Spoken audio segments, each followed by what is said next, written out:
Here are 6 stocks that pay a consistent dividend and could be a great addition to a dividend portfolio. Let's get started. Starting off at number 1, we have Leggett Platt, ticker symbol LEG. And Leggett Platt is a manufacturer that designs and produces a wide range of products found in homes, offices, even in automobiles. Some of their products are bed springs, mattresses, fabrics, and much more. They're currently trading at around $39 a share with a dividend yield of just over 4%.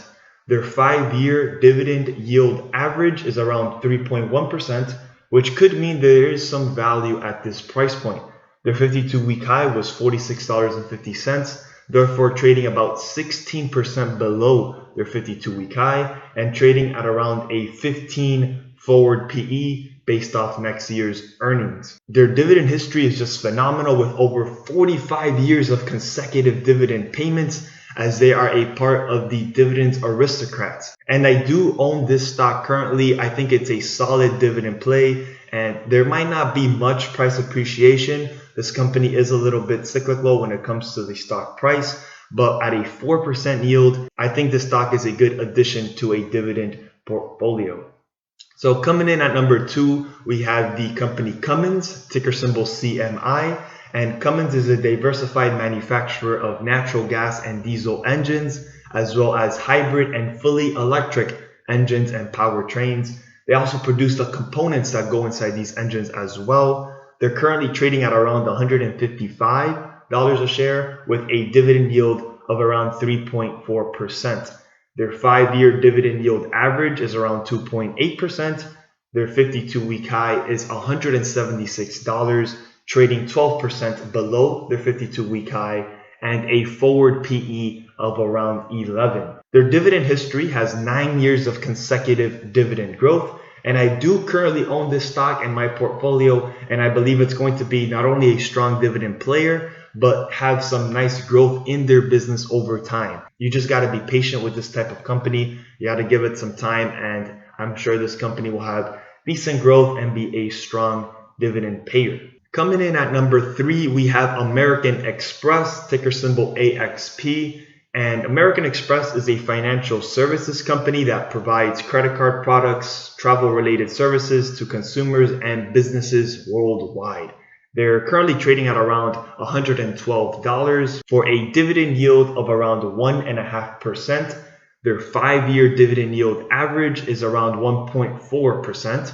So it could mean that the company is a bit fair valued right now. Their 52-week high is $129 a share, trading 13% below that 52-week high with a forward PE of around 13.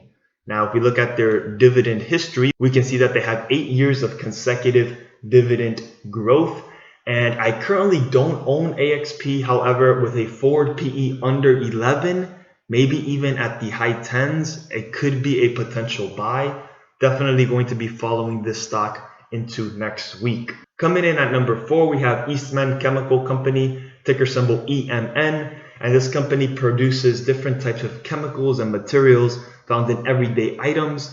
They're trading right now around $71 a share for a dividend yield of 3.5%. Their 5-year dividend yield average is actually below 2.5%, which there could be some value here as well. Their 52-week high is $98.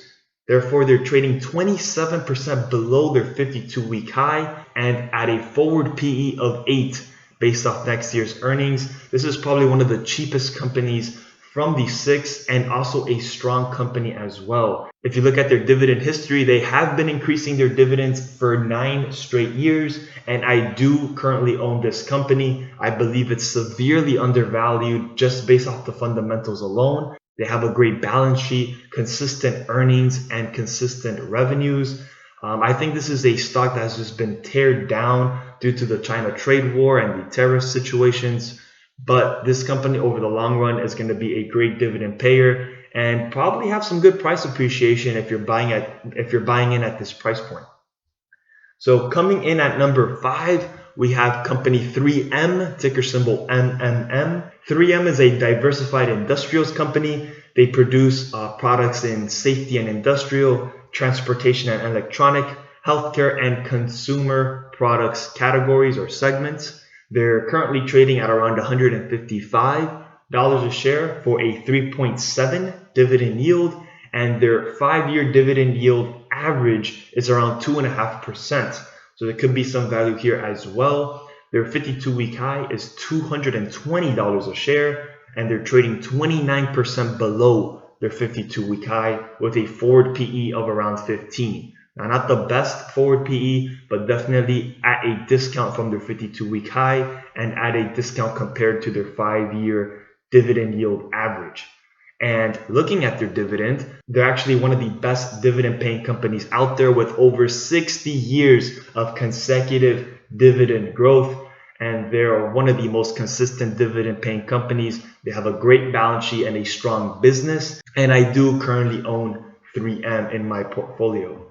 And last but not least, we have Verizon Communications, ticker symbol VZ. And Verizon is a telecommunications company that offers communication, information, and entertainment products and services. They're currently trading at around $59 a share for a 4.2% dividend yield.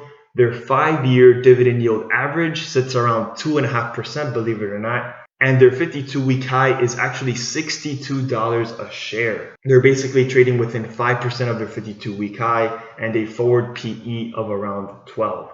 Their dividend history is strong with 12 years of consecutive dividend growth. However, I do not own this company. I think it's way too close to its 52-week high. However, it is trading at a decent PE of around 12 on a forward basis, and as well as a 4.2% dividend yield. So it might be a position that I do open up in. I do want to add this position to my portfolio to have it alongside with AT&T and my telecom sector. But I want to be patient with it and probably hopefully try to get in at a little bit of a lower price. So those were the 6 stocks that pay a consistent dividend and could be a great addition to a dividend portfolio. I do own some of these companies, and I wouldn't mind opening a position on the ones that I don't currently own down the line. So that was pretty much the video. Hopefully it was helpful, and thank you so much for watching.